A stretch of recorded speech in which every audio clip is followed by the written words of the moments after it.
quando gente, eu tô com problemão, né? Porque eu tô com segurança ali me olhando, ele tá apontando para 11 horas e 20 minutos. E aí, não sei, né? Já tivemos música. Oi? Só toca live? Pronto.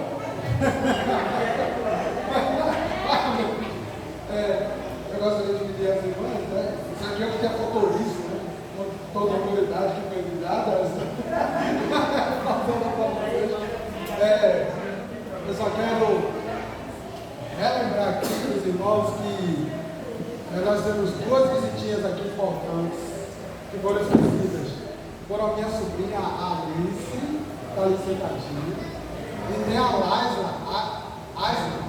Ayla. Ela sorrindo, feliz da vida. Gente, lembraram dos grandes e dos pequenos, esqueceram. E Jesus disse assim: vinde a mim, os pequeninos, porque dos tais é o reino dos céus. O texto que foi escolhido para esta manhã está no livro. Gente, tinha muita coisa para falar que eu não tinha esse livro. Eles não, acho que nem saiu daqui da igreja, mas disse que pode orar. Estou brincando, irmã, eu estou brincando com você. Mas melhorou. Estou brincando só, viu? Capítulo 10, verso 10 do livro de Daniel. Deixa eu dizer uma coisa para vocês. Nosso Deus é um Deus poderoso. Nosso Deus é um Deus de milagre. E tudo que Ele fala, Ele cumpre como promete.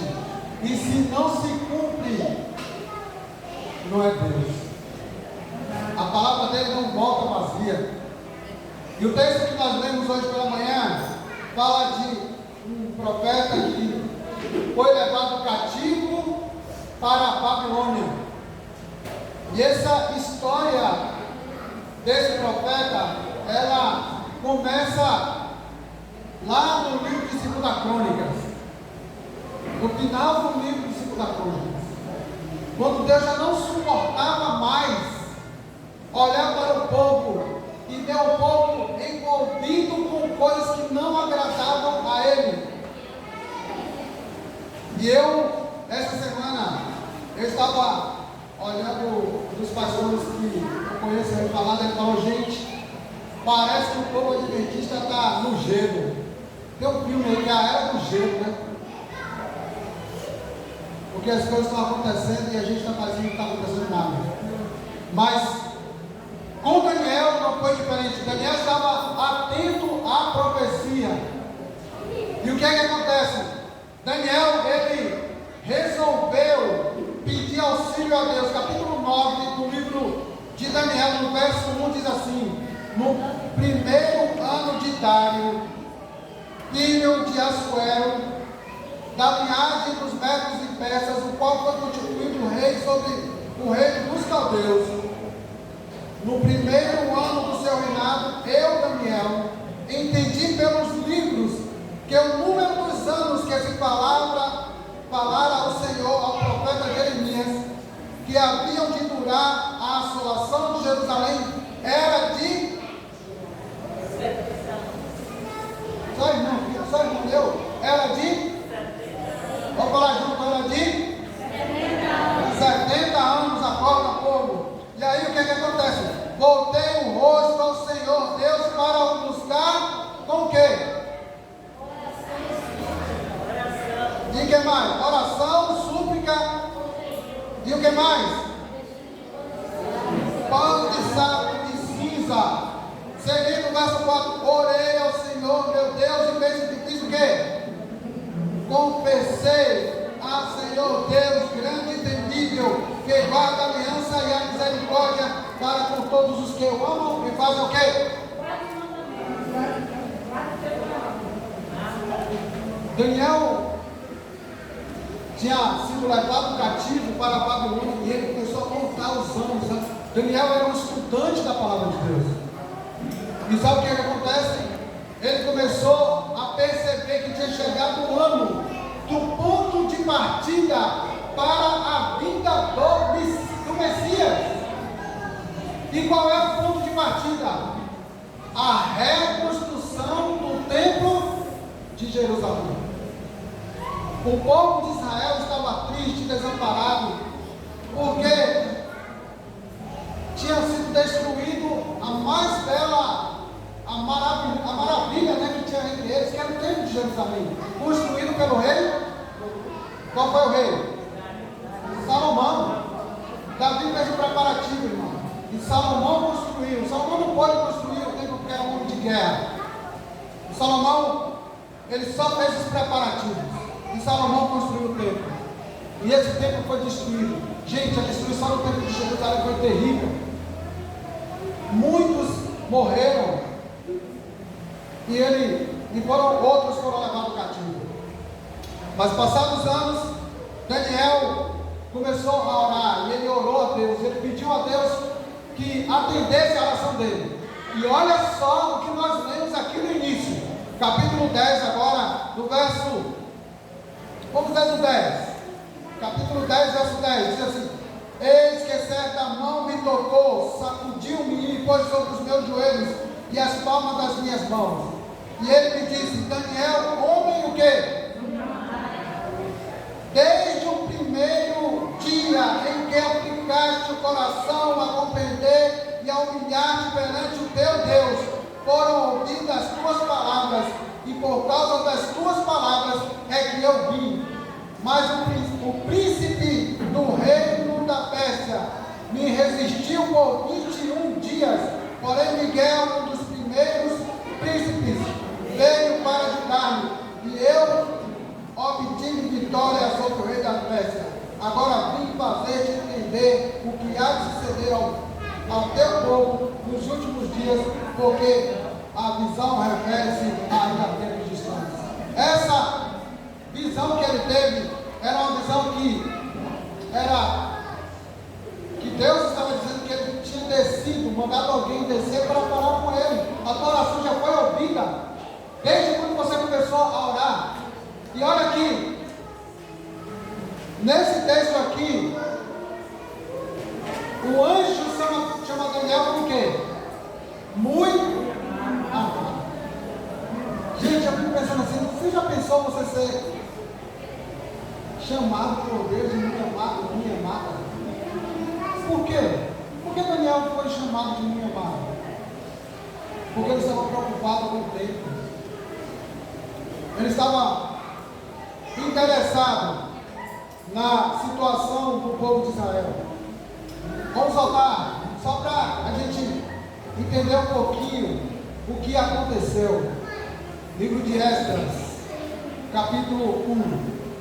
Olha só, o último capítulo de 2 Crônicas fala sobre um decreto. Olha, o rei Ezequias, Deus faz um milagre na vida dele.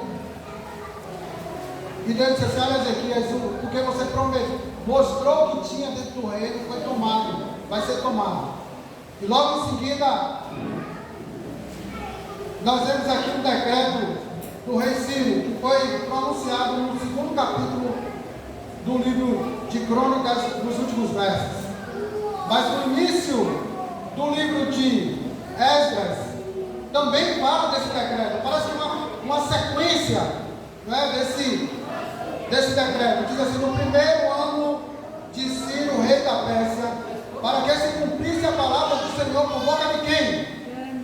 Despertou o Senhor o espírito de Ciro, rei da Pérsia, o qual fez passar o pregão por todo o seu reino, como também por escrito, dizendo: assim diz Ciro, rei da Pérsia, o Senhor Deus dos céus me deu todos os reinos da terra e me encarregou de me edificar uma casa em Jerusalém de Judá. Deixa eu fazer uma pergunta. Ciro era judeu? Ciro era do povo de Israel? Ciro era um rei de que nação? De que nação era? Gente, voltar com vinho dos medos e persas. Vocês lembram lá do capítulo 2? A cabeça era de quê? O peito era de bronze. E os quadris? O peito era de prata, os quadris de bronze e as pernas de ferro. A cabeça de ouro representava a Babilônia. O peitoral de prata representava os medos e persas. Tinha passado o reino de Babilônia, agora estava no reino dos medos e persas. E ali era um rei pagão que Deus utilizou para cumprir a sua profecia. Eu fico perguntando assim, sabe? Por que Deus não usou alguém no povo de Israel? O império tinha se ido do povo de Israel. Por quê? Porque abandonaram a quem? Deus. Sabe, qual é a pergunta que eu me faço hoje? Diante da situação ao qual nós estamos passando, quem Deus vai levantar nesse tempo para fazer a diferença? Será que vai ser necessário Deus chamar um pagão de novo para fazer a diferença? E não foi só um não, viu? Aqui está falando sobre Dario, ou sobre Ciro. Mas na época da oração de Daniel, era o segundo Dario. Porque por 2 anos a construção teve que parar. Porque tinha pessoas atrapalhando a construção do templo e não queria que a construção do templo fosse continuada. Sabe por quê? Porque os povos daquela redondeza conheciam quem era o Deus de Israel. Eu quero dar uma coisa para você nessa manhã. Você conhece o Deus a quem você serve? Conhece? Quando eu leio essas histórias, eu me reporto aos últimos momentos que antecederam a morte de Jesus. Capítulo 14 do livro de São João, Jesus chama os discípulos e junto com eles diz assim: quem vós dizeis que eu sou? Qual foi a resposta de Pedro? Tu és o Cristo, o Filho do Deus vivo. E Jesus disse: parabéns, Pedro, o Espírito Santo te revelou. Mas mesmo diante dessa promessa, Pedro não estava preparado. Jesus disse assim, ele não entendia a missão.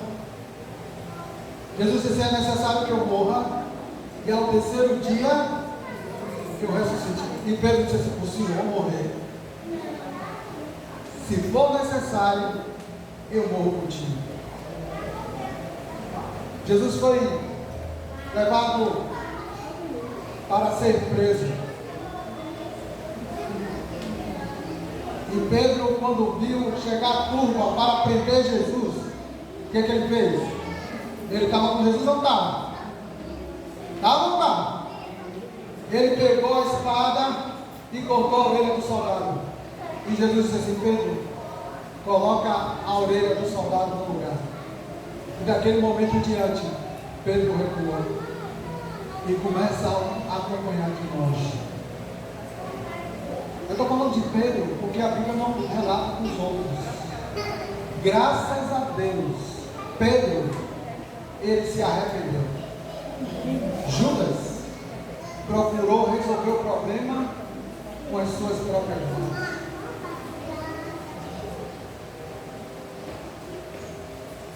Quem é você nessa história? Quem somos nós nessa história? Para encerrar o sermão dessa manhã, eu quero chegar aqui ao capítulo 6, ou melhor, ao capítulo 4 do livro de Esdras, onde os inimigos eles se levantam para parar a construção. E eles fazem uma carta acusando o povo de Jerusalém que estava construindo o templo.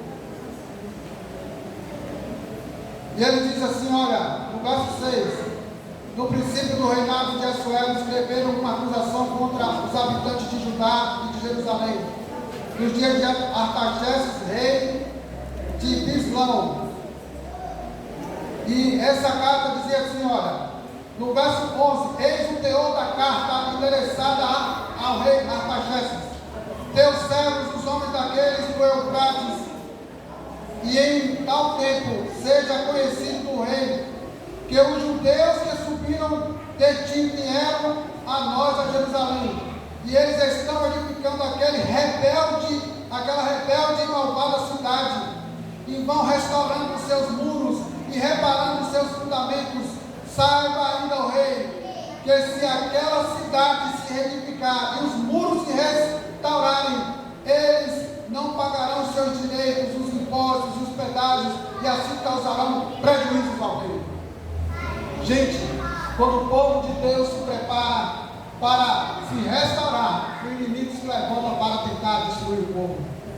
Mas eu quero dizer para você nessa manhã, que Deus está com o seu povo. Amém. Nós precisamos ouvir o que a palavra dele fala para nós. Sabe o que a palavra dele fala para nós nessa história? No capítulo 5, verso 1, diz assim: ora, os profetas Ageu e Zacarias, filhos de Ido, profetizaram aos judeus que estavam em Judá e em Jerusalém, em nome do Deus de Israel, cujo Espírito estava com eles. Então se dispuseram Zorobabel, filho de Saltiel, e Jesua, filho de Zodac, a fazerem o quê? Começa de novo. Se você leu o verso anterior do capítulo 5, está dizendo que 2 anos o tempo ficou parado, diante das acusações. Mas o profeta disse assim: olha, vamos lá, vamos reconstruir o templo. Eles tinham um relacionamento com Deus, Deus estava ordenando. Nesse momento agora que nós estamos vivendo, é o momento em que nós devemos levar a mensagem. Sabe por quê? Chegou a hora. Chegou a hora.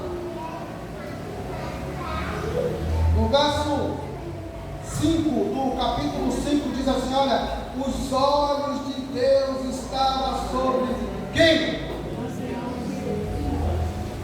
Você tem dúvida que os olhos de Deus estão sobre nós? Não tenho dúvida. Não tenho dúvida. Mas os adversários, eles foram insistentes. E eles vão agora ao rei Dário, com a mesma história. Não deixa esse povo se levantar, porque se levantar vai ser problema. E sabe o que é que o rei Dário faz? O rei Dario faz no verso 6. Então o rei Dario deu ordem para que esse fosse buscado nos arquivos reais de Babilônia, onde se guardavam os documentos. Em Aquinetá, da fortaleza que está a província de Média, e se achou um rolo, e nele estava escrito um memorial que dizia assim: o rei Ciro, no seu primeiro ano, baixou o seguinte decreto com respeito à casa de Deus em Jerusalém: deve ela edificar-se para ser um lugar em que se ofereça o sacrifício. Seus fundamentos serão firmes, a sua altura de 60 côvados e a sua largura de 60 côvados.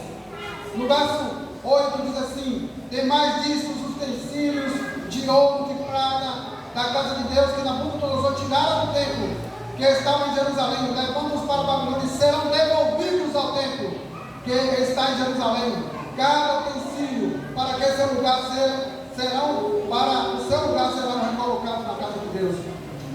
O rei lê a história, e na história está dizendo assim: olha, vai reconstruir o templo de novo.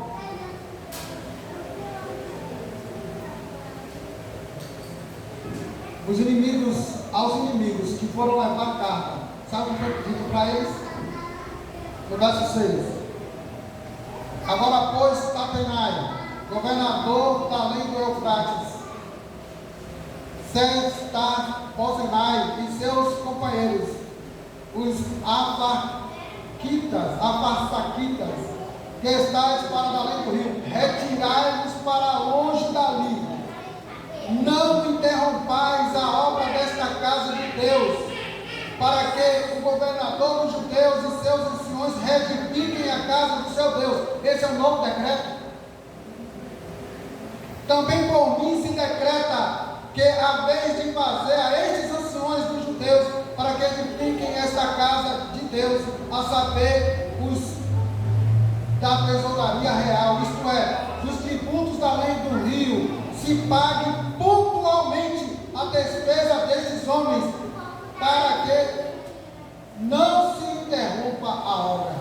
Eles foram reclamar que os judeus iam deixar de dar os impostos, e agora Deus diz assim: olha, eu quero que quem pague impostos sejam eles, para construir a reconstrução do templo.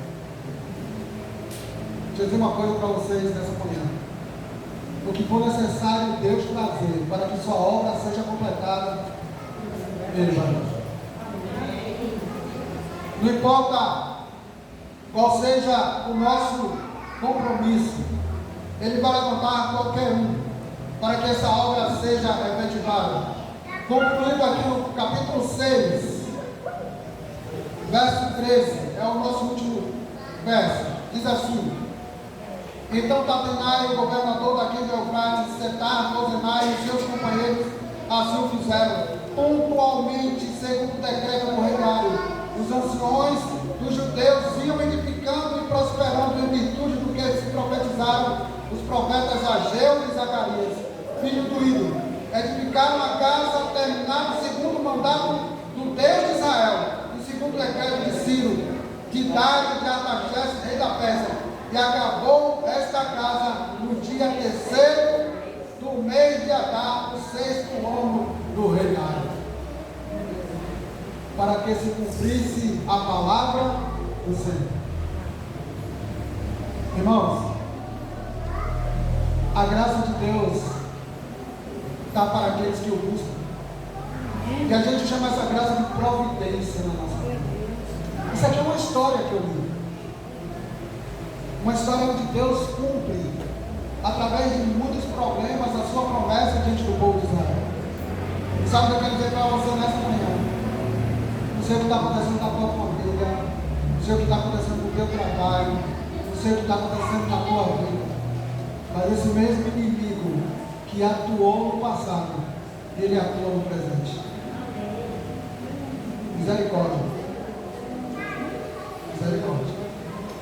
Agora, não esqueça que tem um Deus maravilhoso que cuida da gente.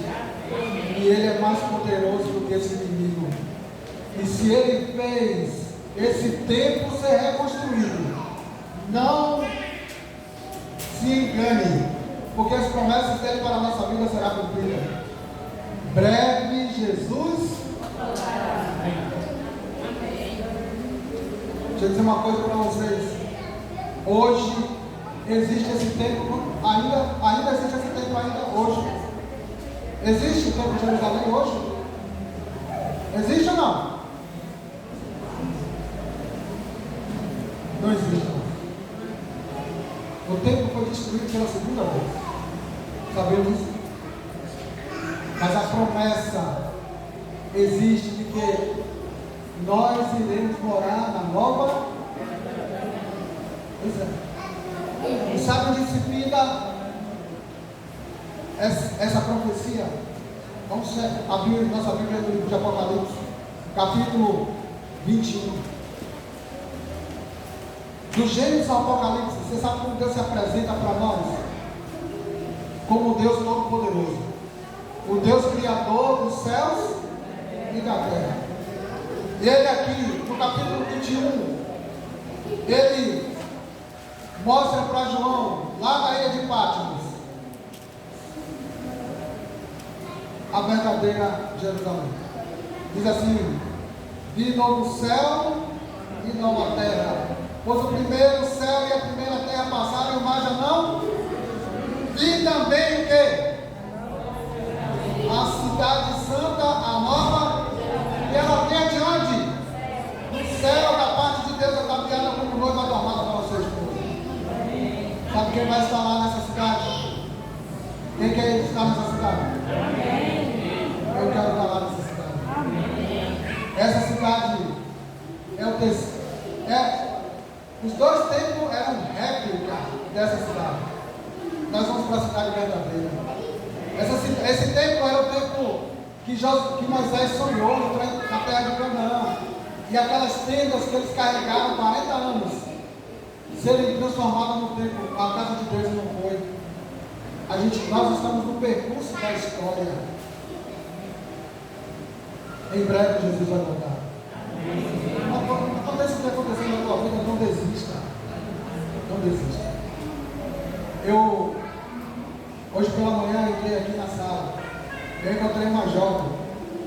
E ela estava toda feliz. Oi, irmão, eu lembro de você. E eu falei para ela que eu encontrei o esposo dela aqui recentemente. E eu estava lembrando da história. Quando eu comecei a vir aqui, eu encontrei o irmão Caso. É Caso Maia. E ele falou para mim assim, Israel, tem uma família que está com problema. E eu falei para ele assim, o que é que a gente pode fazer? Eu estava em Feira de Santana, era uma noite. E eu dizia assim, eu preciso ver esses irmãos. E nós fomos, eu cheguei aqui, encontrei ele ali na saída. E nós fomos lá. Para a honra e glória de Deus, essa família está aqui. Amém, amém. Você sabe que me deixa muito triste quando eu volto em alguns lugares. Porque tem irmãos que não suportaram e desistiram.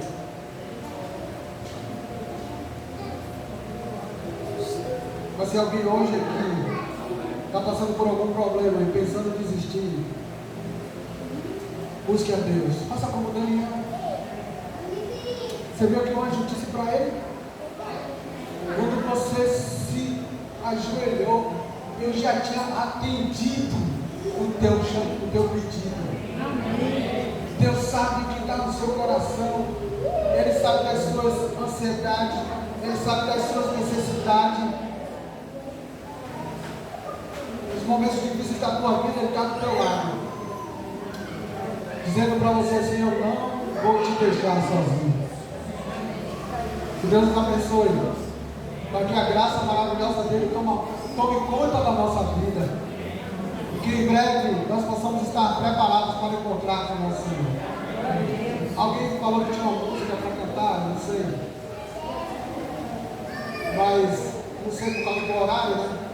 Eu queria que, ao você ouvisse essa música, você pudesse pensar um pouquinho, refletir um pouquinho sobre a graça de Jesus na tua vida. Eu estava conversando com um rapaz, ele falou assim, Israel, olha, eu estou seguro. Eu digo, toma cuidado, irmão. Toma cuidado. Porque o nosso inimigo, ele é muito esperto. E se não for Jesus com a gente, ele derruba. Não se sinta tão forte. Corre para os braços de Jesus. Ele pode fazer a diferença na nossa vida.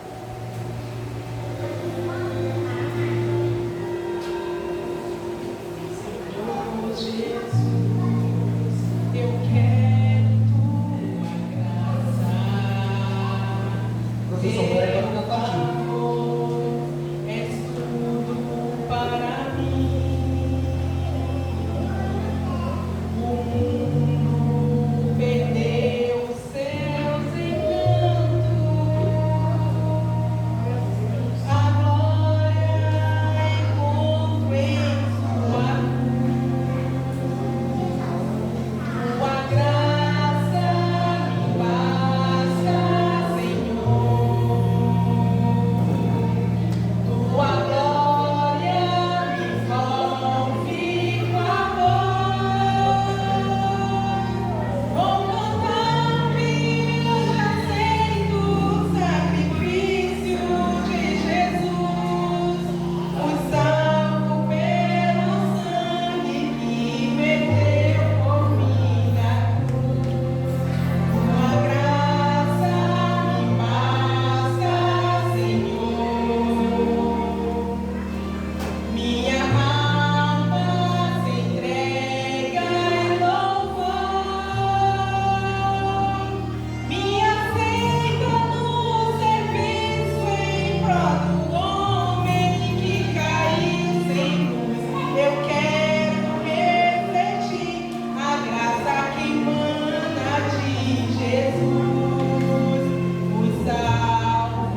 pequeno, né?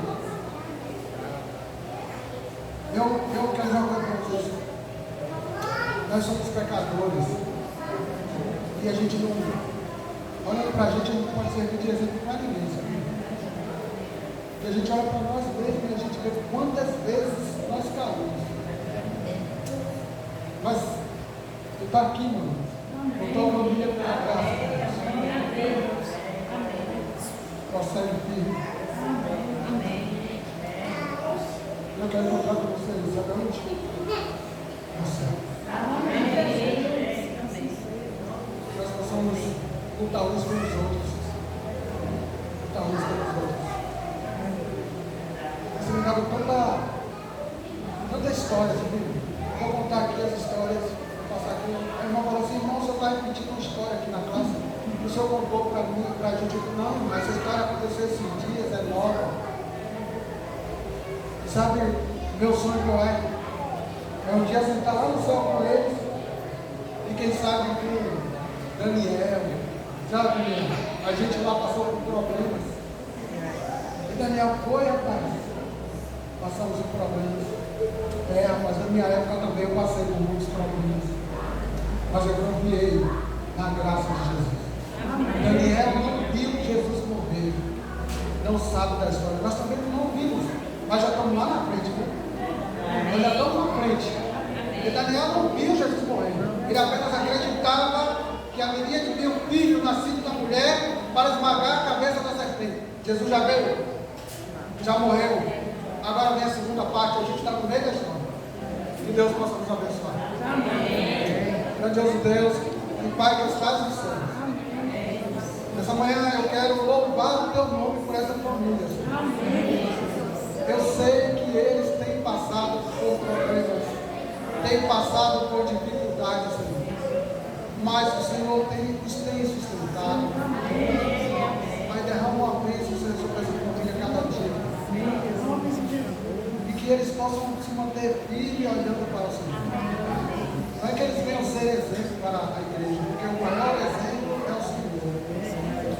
Mas que essa experiência da vida deles hoje aqui contada, Senhor, possa ser renovada na nossa vida, nos nossos irmãos, para que juntos, um dia quando chegarmos no céu, sermos uma família, louvando e engrandecendo o teu nome.